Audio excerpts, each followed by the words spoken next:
ঠিক আছে। আর এগুলা রজনীগন্ধা। আর আমাদের এটা মন্দির, এটা তুলসী বাগান। আমাদের মন্দিরে পুজো হয়। এটা তুলসী বাগান। এটা দেখো আমাদের মন্দির, দেখাচ্ছি আপনাদের। এটা আমাদের দামোদর মন্দির, দেখতে পাচ্ছ। দেখো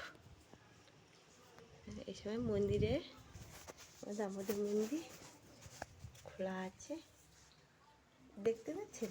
এই হচ্ছে এই মন্দিরের মালিক, আমাদের মন্দির। এটা আমাদের হরি মন্দির।